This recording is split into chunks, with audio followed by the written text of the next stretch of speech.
What's up, everyone? Happy New Year. Welcome back. Time for more reviews. Let's go.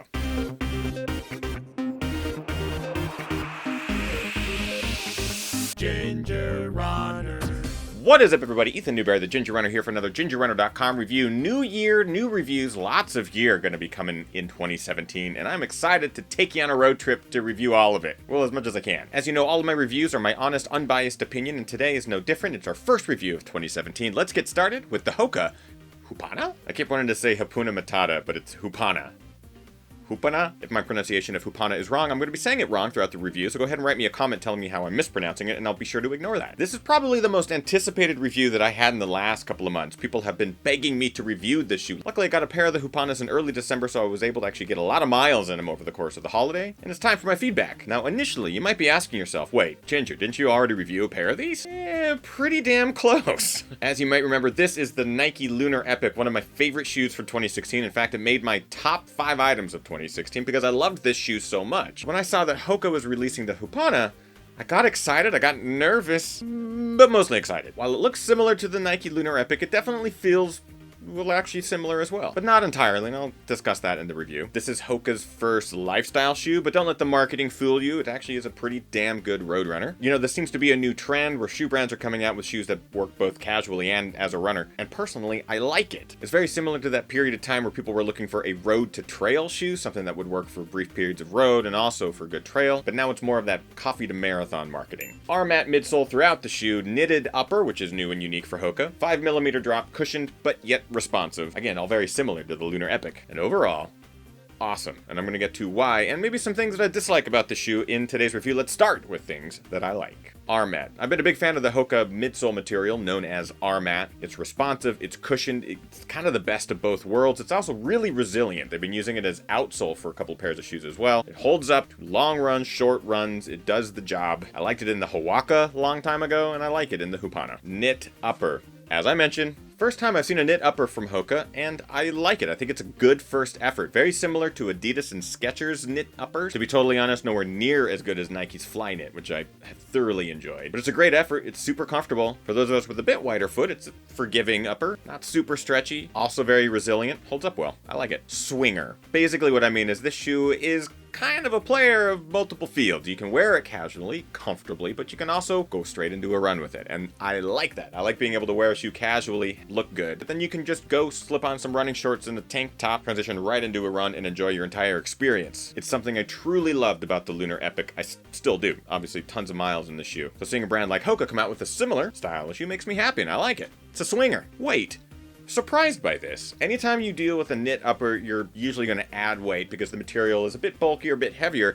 But honestly, at 9.1 ounces in a size 11, which is what I wear, that surprised me with how light it was. Especially from Hoka, who's known to have heavier shoes, mainly because of all the midsole cushioning. It really dialed it down in this, and that's a good thing. And finally, durability. The shoe, unlike every other Hoka in recent memory that I've been able to wear, this one is holding up surprisingly well. I have no failure in the upper, which is a good thing. There's no holes. The Rmat is holding up really well. It's not flattening out by any means. Definitely lots of life left. I have about 68 miles in the shoe. Lots more to come. So it's great to finally see a Hoka come out that doesn't split or break apart once you hit 100 or 150 miles. So far, it's holding up really well. I will report back in the comments of this video later down the road because I'll be using these a lot more just because I like them so much. All right, let's move on to dislikes. The upper. Yes, I know. I said I liked it. I do. I think the knit upper is a nice innovation from Hoka, but it has its downsides. It's kind of stretchy in certain areas. The medial and lateral midfoot areas tend to be very stiff. It takes a bit of breaking in, at least 20 miles to really break in the material, and even then I still am looking at this going, it's not broken in after 68 miles. It's thicker, it's heavier, it retains moisture and liquids if it's raining out, it has limited flexibility, it will contribute to your feet getting hotter because it is a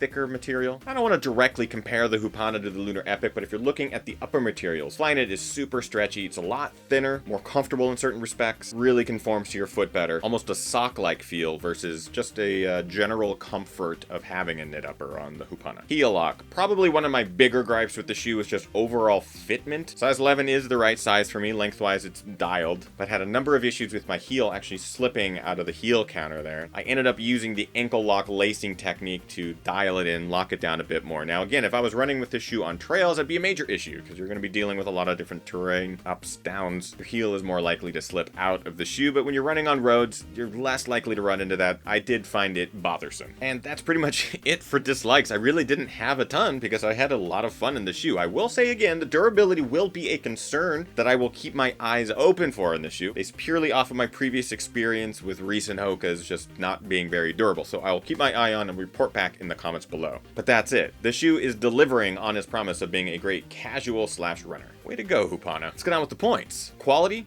4 out of 5. It's holding up very well. I think the materials that they're using on this shoe are dynamite. Comfort, again, super comfortable shoe, resilient, responsive, cushion. It's kind of the best of all worlds. I'm gonna give it 4 out of 5. The heel counter kind of bugged me a little bit. Price, at 115 bucks? That's a good price, guys. I'm gonna give it 4 out of 5. It's solid. And finally, looks. As a shoe that looks identical to a shoe I gave 5 out of 5 for, I'm gonna give it 4 out of 5, and here's why. You can customize this one. You can't customize this one. It comes in black and it comes in blue in men's. I anticipate them releasing more colors in the future. I hope that they are good colors. Hoka's known to put some bright, cool, fun stuff out there. But as it stands now, solid 4 out of 5. I'd round up to 4.5, something like that. But we'll see what they come up with. That brings our grand total to 16 out of 20. The trolls love it when I give a product 16 out of 20. Because, you know, the points totally matter, guys. And is the Hupana a buy, try, or why? Solid buy at 115 bucks. Plus, reminder that there is a coupon code in the description as well as a link to Running Warehouse. We can get 10% off the shoe. It's a good price. You're going to get a lot of wear out of this. I find myself wearing it both casually and as a runner. It's exactly what I needed. Taking into account the number of miles that I got out of my Lunarepics and I still wear pretty regularly, this will be in my rotation for a long time to come. As long as it doesn't break down on me, let's keep it together, Hoka, literally. So that, my friends, is it for today's review. Let me know, have you run in the Hoka Hupana